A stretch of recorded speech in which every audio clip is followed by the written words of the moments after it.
If you want to go to France but don't know the best places to visit, don't worry. I have selected the best places for you to visit here. Leave your like and subscribe to the channel, it will help a lot. Go to the video. Number 6. Provence. Provence invites visitors to escape into a dreamy bucolic landscape of olive groves, sun-drenched rolling hills, and deep purple lavender fields, with little villages nestled in the valleys and perched on rocky outcrops. The vibrant scenery has enchanted many famous artists, including Cézanne, Matisse, Chagall, and Picasso. The rustic natural beauty, country charm, and laid-back atmosphere of Provence allows the region's art de vivre, art of living, to flourish. Sultry weather encourages leisurely strolls along cobblestone streets and afternoons spent on sunny terraces of outdoor cafes. Number 5. Cathedral Notre-Dame de Chartres. For more than 8 centuries, the magnificence of Chartres Cathedral has inspired the faithful,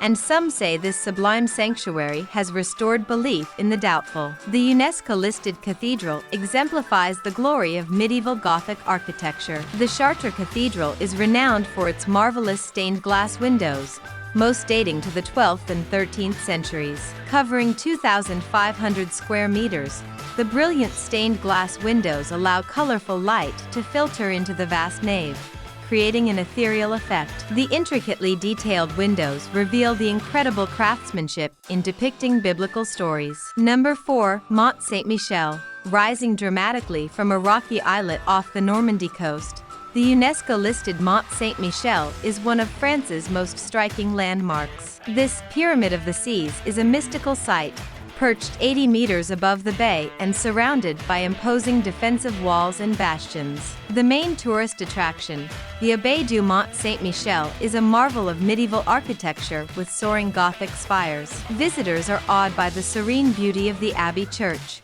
with its harmonious Romanesque nave and ornate high-vaulted choir. Since it was built in the 11th century, the Abbey Church has been an important Christian pilgrimage destination, known as the Heavenly Jerusalem. Modern-day pilgrims are still inspired by Mont SaintMichel and continue the tradition of crossing the bay by foot as it was done in the Middle Ages. Number 3. Chateau de Versailles. The Chateau de Versailles emblematizes the grandeur of the French monarchy prior to the fall of the Ancien Regime. This UNESCO-listed monument represents a glorious moment of France's history, under the reign of Louis XIV, known as the Sun King, when the palace set the standard for princely courts in Europe. The most spectacular space in the palace is the Hall of Mirrors, where courtiers waited for an audience with His Majesty. This dazzling gallery sparkles with sunlight that enters through the windows and is reflected off hundreds of ornamental mirrors, while dozens of glittering chandeliers and gilded details make the overall impression even more marvelous. Number 2. Musée du Louvre. In a stately palace that was once a royal residence,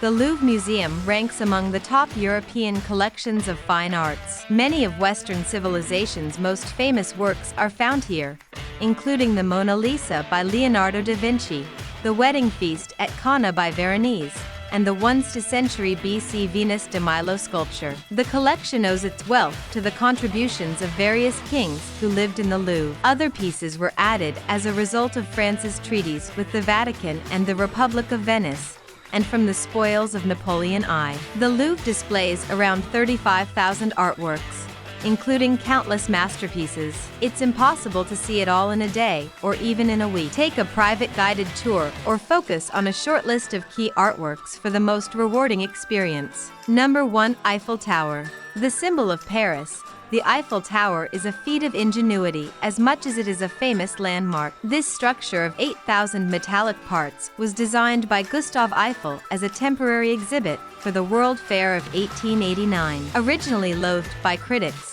the 320-meter-high tower is now a beloved and irreplaceable fixture of the Paris skyline. The Eiffel Tower's gracefulness has earned it the nickname of Iron Lady. Visitors are impressed by the tower's delicate airiness despite its monumental size and the breathtaking panoramas at each of the 3 levels.